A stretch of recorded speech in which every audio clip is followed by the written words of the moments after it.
ನಾವು ಗೆಲ್ಲಲಿಕ್ಕೆ ಸಾಧ್ಯ ಆಯಿತು. ಕುಮಾರಣ್ಣವರು ಬಹುಶಃ ಮಾತನಾಡಬೇಕಾದ್ರೆ ಹೇಳ್ತಾರೆ, ಮಾಲೂರಿನ ರಾಮೇಗೌಡರು ಕೂಡ ನಾನು ನೆನೆಸ್ಕೊಳ್ಬೇಕಾಗ್ತದೆ. ಕುಮಾರಣ್ಣವರು ಬಹುಶಃ ಮಾತನಾಡಬೇಕಾದ್ರೆ ಹೇಳ್ತಾರೆ, ಹಳೆ ಮೈಸೂರು ಪ್ರಾಂತ್ಯದಲ್ಲಿ ಚಾಮರಾಜನಗರ ಹಾಗೂ ಹಾಸನ ಎರಡು ಹೊರತುಪಡಿಸಿ ಹಳೆ ಮೈಸೂರು ಪ್ರಾಂತ್ಯದಲ್ಲಿ ಭಾರತೀಯ ಜನತಾ ಪಾರ್ಟಿ ಹಾಗೂ ಜನತಾದಳ ಪಕ್ಷ ಇಬ್ಬರು ಕೂಡ ಸಂಪೂರ್ಣವಾಗಿ ರಾಜ್ಯದ ಜನತೆಯ ಒಂದು ವಿಶ್ವಾಸವನ್ನು ಪಡೆದುಕೊಂಡು ಇವತ್ತು ಸಂಸದರನ್ನ ಆಯ್ಕೆಯನ್ನು ಮಾಡಿ ಕಳಿಸಿದ್ದೀರಿ ಇವತ್ತು. ಹಾಗಾಗಿ ಮುಂದಿನ ದಿನಗಳಲ್ಲಿ ನಾನು ಒಂದು ತಿಳಿಸ್ಲಿಕ್ಕೆ ಬಯಸ್ತೇನೆ. ದಟ್ಟಣ್ಣವರು ಕೂತಿದ್ದಾರೆ, ಕುಮಾರಸ್ವಾಮಿ ಅಣ್ಣ ಅವರು ಕೂತಿದ್ದಾರೆ ಇಲ್ಲಿ.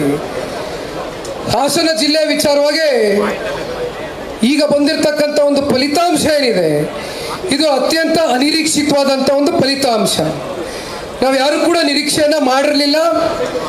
ಒಂದು ನಾನು ಹೇಳಲಿಕ್ಕೆ ಬಯಸ್ತೇನೆ, ತಮ್ಮ ಮಾಧ್ಯಮದ ಮೂಲಕ ಹಾಸನ ಜಿಲ್ಲೆಯ ಎಲ್ಲ ನಿಷ್ಠಾವಂತ ಕಾರ್ಯಕರ್ತ ಬಂಧುಗಳೇ, ಮಾನ್ಯ ದೇವೇಗೌಡರು ಸಾಹೇಬ್ರ 64 ವರ್ಷದ ಸುದೀರ್ಘವಾದಂಥ ರಾಜಕಾರಣದ ಉದ್ದಗಲಕ್ಕೂ ಕೂಡ ಇವತ್ತು ದೇವೇಗೌಡರು ಸಾಹೇಬ್ರ ಒಂದು ಹೋರಾಟಕ್ಕೆ, ಜಿಲ್ಲೆಯ ನಾಯಕರ ಒಂದು ಹೋರಾಟಕ್ಕೆ ಇವತ್ತು ನೀವು ಜೊತೆಯಲ್ಲಿ ಹೆಗಲಿಗೆ ಹೆಗಲು ಕೊಟ್ಕೊಂಡು ಶ್ರಮಿಸಿದ್ದೀರಿ.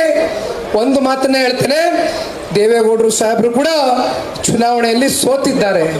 ಚುನಾವಣೆಯಲ್ಲಿ ಸೋಲು ಗೆಲ್ಲು ಅಂತಕ್ಕಂಥದ್ದು ಸರ್ವೇ ಸಾಮಾನ್ಯ. ಆದರೆ ಇವೆಲ್ಲವನ್ನು ಕೂಡ ಅತ್ಯಂತ ಇವತ್ತು ಸಮಾನ ಮನಸ್ಸಿಂದ ಸ್ವೀಕಾರ ಮಾಡಿ ಹಾಸನ ಜಿಲ್ಲೆಯಿಂದ ಮತ್ತೊಮ್ಮೆ JDS ಪಕ್ಷವನ್ನ ಮುಂದಿನ ಜಿಲ್ಲಾ ಪಂಚಾಯಿತಿ, ತಾಲೂಕ್ ಪಂಚಾಯಿತಿ ಚುನಾವಣೆಗಳಿರ್ಬೋದು, ಇನ್ನು 4 ವರ್ಷದಲ್ಲಿ ಬರ್ತಕ್ಕಂಥ ವಿಧಾನಸಭಾ ಚುನಾವಣೆಯಲ್ಲೂ ಕೂಡ ಸಂಪೂರ್ಣವಾಗಿ ಹಾಸನ ಜಿಲ್ಲೆಯ ಒಂದು ಹಿಡಿತವನ್ನು ಸಾಧಿಸಲಿಕ್ಕೆ ಇವತ್ತು ಸಂಘಟಾತ್ಮಕವಾದಂಥ ಒಂದು ದೃಷ್ಟಿಯಲ್ಲಿ ಒಬ್ಬ JDS ಯುವ ಕಾರ್ಯಕರ್ತನಾಗಿ ಎಲ್ಲ ನಮ್ಮ ಜಿಲ್ಲೆಯ ನಾಯಕರ ಒಂದು ಬೆಂಬಲದೊಂದಿಗೆ ನಿಮ್ಮ ಜೊತೆಯಲ್ಲಿ ನಿಂತು ಹೆಗಲಿಗೆ ಹೆಗಲು ಕೊಟ್ಟು ಇವತ್ತು ಹಾಸನ ಜಿಲ್ಲೆಯಿಂದಾನೇ ಪ್ರಾರಂಭ ಮಾಡೋಣ ಒಂದು ಹೊಸ ಅಧ್ಯಾಯವನ್ನ ಅಂತ ಹೇಳಲಿಕ್ಕೆ ಇಷ್ಟಪಡ್ತೇನೆ.